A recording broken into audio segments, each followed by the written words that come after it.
गौरवशाली दिन है। आज के दिन जो हम लोग इस मैदान में साक्षी बने हैं, भारतवर्ष एक गौरवशाली तो है ही, यह तय करना है कि कैसे वैभवशाली हो, कैसे शक्तिशाली हो, कैसे प्रगतिशील। आज के दिन हम इस बात को प्रण लेते हैं कि जो हमारे महान स्वतंत्रता सेनानियों ने कुर्बानी दी, जो शहीद हुए और 200 वर्षों की गुलामी का जंजीर को झेलते हुए जिस कुर्बानी त्याग के द्वारा हमें स्वतंत्रता मिली है, उस स्वतंत्रता की रक्षा हम लोग कैसे करेंगे। प्यारे देशवासियों, प्यारे अनुमंडल वासियों, आज का दिन राष्ट्र प्रेम की भावना को बढ़ाने का दिन है। राष्ट्र प्रेम की भावना से हर व्यक्ति ओतप्रोत होता है, लेकिन खास करके 15 अगस्त और 26 जनवरी का ऐसा दिन होता है जिस दिन हम लोग एक प्रकार के शपथ लेते हैं कि अपने हित में ही राष्ट्र हित है। हम उस हित को साधक बनाएं, उस हित को साधन बनाएं जिससे कि राष्ट्र हित भी सधे। यदि आप अपना हित राष्ट्र हित के विपरीत करते हैं तो फिर आप में राष्ट्र प्रेम की भावना मर जाती है। व्यक्ति की हित सर्वोपरि होनी चाहिए और होती है, लेकिन राष्ट्र हित के विपरीत नहीं होनी चाहिए किसी भी स्थिति में। और स्वतंत्रता दिवस के अवसर पर हम अपने हित को समाहित करते हैं राष्ट्र हित में और इसकी प्रतिज्ञा लेते हैं, इसका प्रण लेते हैं। प्यारे अनुमंडल वासियों, इस अनुमंडल में जो भी प्रशासनिक कार्य, सामाजिक कार्य, सांस्कृतिक कार्य, आर्थिक गतिविधि के कार्य, व्यावसायिक कार्य जो भी संपादित किए जाते हैं वो राष्ट्रीय हित की भावना को ख्याल में रख करके किए जाते हैं। आज की तिथि हम लोगों को यह सोचना है कि देश की सीमाओं की रक्षा करने के लिए तो हमारे सशस्त्र बल खड़े हैं और बखूबी रक्षा कर रहे हैं, लेकिन आज भी हमारे देश में आंतरिक विद्रोह और आंतरिक जो कलह है, आंतरिक जो दुश्मन है, उस पर विजय पाने की आवश्यकता है।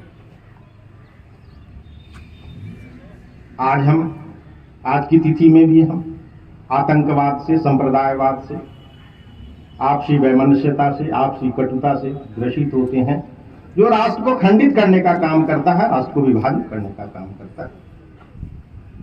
तो प्यारे अनुमंडल वासियों, फारबिसगंज की वह धरती रही है जो स्वतंत्रता के काल में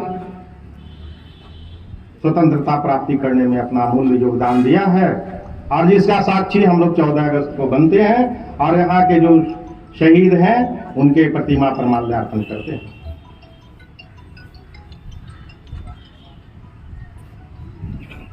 फारबिसगंज अनुमंडल क्षेत्र के लिए मैं कुछ चीजों को इंगित करना चाहूंगा, खास करके राष्ट्र प्रेम की जो भावना है। राष्ट्र प्रेम की भावना और राष्ट्र प्रेम तब तक साकार नहीं हो सकता है जब तक भारत माता की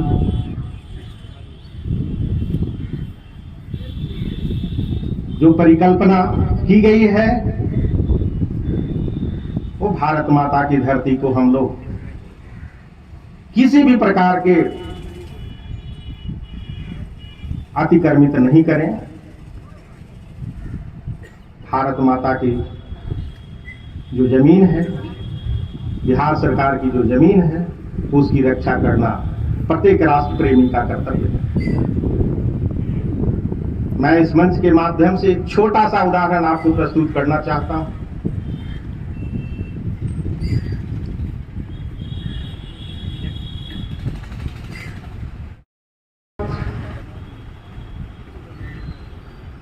का क्या योगदान है, मैं आज इस मंच के माध्यम से आप लोग को अवगत कराना चाहता हूं।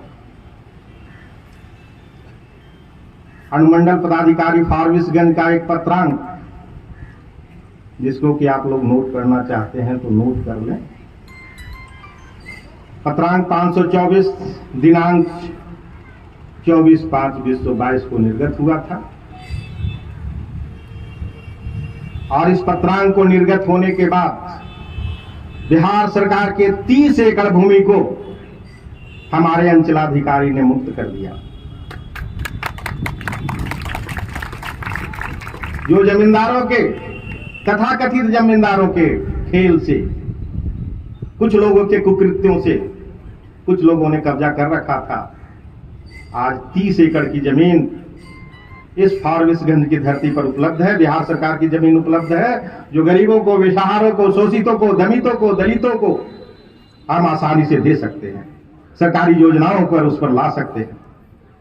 एक छोटी सी पत्र ने यह उपलब्धि कर दिखाई और इसके लिए हम अंचलाधिकारी फारबिसगंज को प्रशस्ति पत्र प्रदान करने का काम किया है। जूरी बोर्ड ने भी इसके संदर्भ में निर्णय लिया। एक और मैं ज्ञापन का पत्रांक का उल्लेख करना चाहूंगा। जो शहर के गणमान्य व्यक्ति हैं, बुद्धिजीवी हैं, पत्रकार बंधु हैं, जनप्रतिनिधिगण हैं, उनके लिए यदि उस पर गौर किया जाएगा तो आगे आने वाला भविष्य में आपका फारबिसगंज का जो सीताधार है सुरक्षित रहेगा, संरक्षित रहेगा और भविष्य में जो आप एक लाइफ लाइन बनी हुई है, बरसात के दिनों में इतनी पतली हो गई है कि उसकी रक्षा करना आपका परम दायित्व है। एक पत्रांक ज्ञापांक निर्गत हुआ है 101 दिनांक 24/2/2023 को। सीताधार के बहाव क्षेत्र में पड़ने वाले अवरोधक तत्व को हटाने का यह कार्य करेगा। इसके अलावे यदि आप देखें तो हमारे सीमा पर नो मैंस लैंड का अतिक्रमण हुआ और यह अतिक्रमण लगभग 1987 से था। अनुमंडल प्रशासन ने 35 वर्षों के बाद वो अतिक्रमण मुक्त किया और भारत नेपाल की सीमा आज खुली। जोगबनी जाने में जो लोग, सभी यहाँ के लोगों को जाम से त्रस्त थे, 1 घंटा से ऊपर लगता था, आज की तिथि में 15 मिनट का समय लगता है। अनुमंडल प्रशासन के द्वारा, जिला प्रशासन के द्वारा, आप लोगों के सहयोग से, आप लोगों के सानिध्य से कार्य हो रहे हैं और बहुत सारे कार्य संपादित किए जाने हैं। मैं यहाँ के अनुमंडल वासियों को अवगत कराना चाहता हूँ कि बिहार सरकार के द्वारा, केंद्र सरकार के द्वारा बहुत सारी ऐसी योजनाएं संपादित की जाती है, संचालित की जाती है जो जन कल्याण के लिए होती है। मैं उसकी डिटेल सूची तो अवसर नहीं है कि मैं प्रस्तुत कर सकता हूं, लेकिन कुछ को मैं अवगत करा देता हूं। बिहार मुख्यमंत्री वृद्ध पेंशन योजना, बिहार मुख्यमंत्री बालक बालिका प्रोत्साहन योजना, बिहार अत्यंत पिछड़ा वर्ग मेधावृत्ति योजना, बिहार छात्रवृत्ति योजना, बिहार जल जीवन हरियाली योजना, मुख्यमंत्री अल्पसंख्यक रोजगार ऋण योजना, बिहार राज्य फल सहायता योजना, मुख्यमंत्री स्वयं सहायता भत्ता योजना, छात्रवृत्ति योजना, आंगनवाड़ी केंद्रों के माध्यम से संचालित योजना, मनरेगा योजना, पंचायती राज संस्थाओं के माध्यम से बिहार में महिलाओं को 50% का आरक्षण मिला है और महिला सशक्तिकरण की ओर हम लोग चल पड़े हैं। मुख्यमंत्री, इसी के आलोक में मुख्यमंत्री महिला उद्यमी योजना, मुख्यमंत्री कन्या उत्थान योजना, मुख्यमंत्री बालिका पोशाक योजना, न जाने कितनी योजना आपके संचालित हो रही हैं। स्वास्थ्य विभाग में भी आयुष्मान भारत योजना, इसके अलावा मुख्यमंत्री 7 निश्चय योजना जो कि स्टूडेंट क्रेडिट कार्ड योजना, मुख्यमंत्री निश्चय स्वयं सहायता योजना, कुशल युवा कार्यक्रम योजना, आर्थिक हल युवाओं के बल, हर घर नल जल, पक्की नली गली योजना आदि योजनाएं संचालित की जा रही है। भारत सरकार के द्वारा भी प्रधानमंत्री आवास योजना, कौशल विकास योजना, दीनदयाल उपाध्याय योजना, पीएम किसान सम्मान निधि योजना, पीएम किसान जनधन योजना, पीएम जीवन ज्योति योजना आदि आदि योजनाएं। और जो योजना किसी योजना में नहीं समाहित है वो अटल पेंशन योजना का कार्य चल रहा है। इस प्रकार सरकार, बिहार सरकार और केंद्र सरकार के सामूहिक प्रयास से बहुत सारी योजनाएं सतत जो संचालित की जा रही है धरती पर उतारना और उसको संचालित करना हम लोगों का परम दायित्व। समय की बाध्यता है, बहुत सारी बातें नहीं कही जा सकती है, लेकिन मैं राष्ट्र प्रेम की भावना एक बार आपको जो आप लोग के अंदर है उसको उद्वेलित करना चाहता हूं, उसको उत्साहित करना चाहता हूं, उसको प्रेरित करना चाहता हूं, उसको प्रोत्साहित करना चाहता हूं। अपने हित में राष्ट्र हित को देखिए। जिस समय आप देखिए कि आपका हित से राष्ट्र हित बाधित हो रहा है, अपने हित को त्याग दीजिए। यही राष्ट्र प्रेम है, यही एक देश प्रेम है।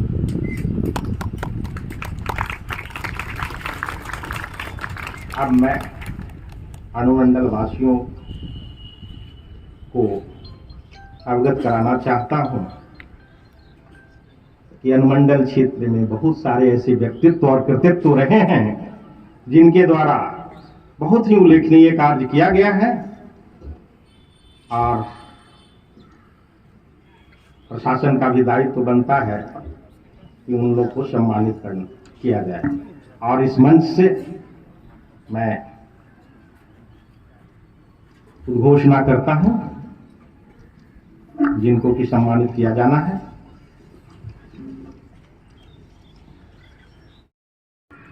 इसके अलावे पत्रकारिता के क्षेत्र में जो जूरी बोर्ड के द्वारा सम्मानित करने का निर्णय लिया, उनका नाम इस प्रकार है: सुनील आजाद, दैनिक भास्कर;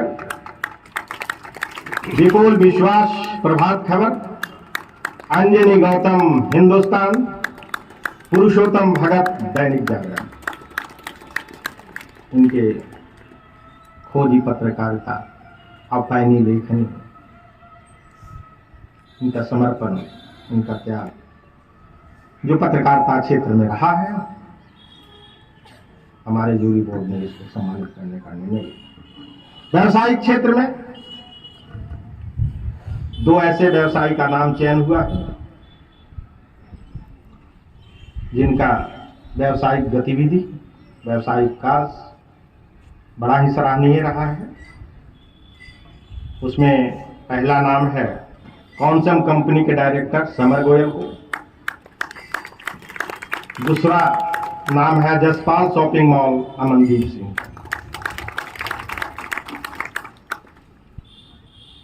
समाज सेवा के क्षेत्र में स्वास्थ्य सेवा में उत्कृष्ट कार्य के लिए लाइफ सेवियर फाउंडेशन के अध्यक्ष मनीष कुमार शाह को पुरस्कृत करने का निर्णय लिया गया।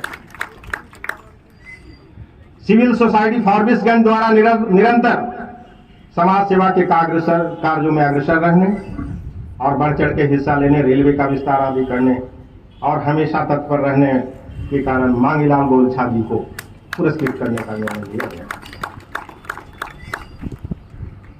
दधीची देहदान समिति के जिलाध्यक्ष आजाद शत्रु अग्रवाल वैसे व्यक्तित्व हैं जिनको एक सप्ताह पूर्व हमारे बिहार के राज्यपाल ने पुरस्कृत करने का काम किया है। तो इस मंच से तो पुरस्कार देना वाजिब है, तो उनको भी पुरस्कृत करने का निर्णय लिया गया। इसके अलावा आध्यात्मिक एवं सांस्कृतिक क्षेत्र में उत्कृष्ट योगदान के लिए फॉरबिसगंज में जब भी किसी को दुख तकलीफ या आध्यात्मिक शांति की जरूरत होती है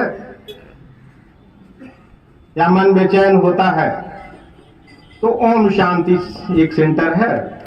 प्रजापति ब्रह्मा कुमारी फॉरबिसगंज की संचालिका बीके रुकमानी जी को हम लोगों ने सम्मानित करने का निर्णय लिया। हम लोग भी जाते हैं, एक आध घंटा वहां बैठते हैं, यहाँ के लोग भी जाते हैं और बड़े आध्यात्मिक अनुभव करते हैं। यदि मन में बेचैनी, दिल में बेचैनी है तो वहां चले जाइए, सब शांति मिल जाएगा। इस तरह का उनका जो वातावरण है वो वहां देखने को मिलता है, तो उनको भी सम्मानित करने का निर्णय लिया गया है।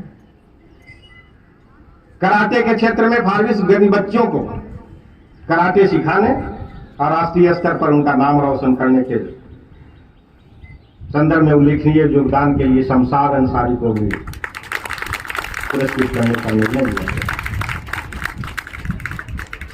हमारी जो परंपरा रही है, फॉरबिसगंज में बहुत सारे पर्व त्योहार का आयोजन होता है और उसमें बहुत ही सुंदर प्रस्तुति, मनमोहक प्रस्तुति, सुसज्जित ढंग से, आकर्षक ढंग से लोग निकालते हैं और सभी लोग उसका आनंद लेते हैं। तो रामनवमी शोभा यात्रा में उत्कृष्ट मनमोहक प्रस्तुति के लिए मटियारी शोभा यात्रा समिति को पुरस्कृत करने का निर्णय लिया गया। मुहर्रम पर्व के अवसर पर उत्कृष्ट ताजिया के प्रदर्शन के लिए रायटोला वार्ड संख्या 4 कुढ़ेली को, जिसने चंद्रयान को प्रस्तुत किया था, बड़ा ही आकर्षक और मनमोहक था, हमारे जूरी बोर्ड ने उसको भी प्रस्तुत करने का निर्णय लिया। साथ ही महावीर झंडा में उत्कृष्ट प्रदर्शन के लिए हनुमान मंदिर समिति सुल्तान पोखर को भी पुरस्कृत करने का निर्णय लिया गया है।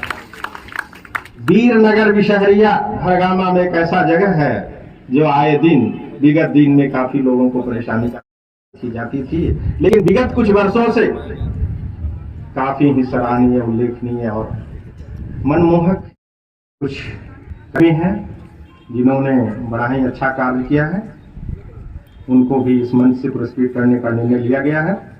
मनोज कुमार प्रखंड सहकारिता पदाधिकारी फॉरबिसगंज, कुणाल कुमार प्रखंड आपूर्ति पदाधिकारी नरपतगंज, जिन्होंने इलेक्शन के कार्यों में बड़ा बढ़ चढ़ करके योगदान किया था। उत्तम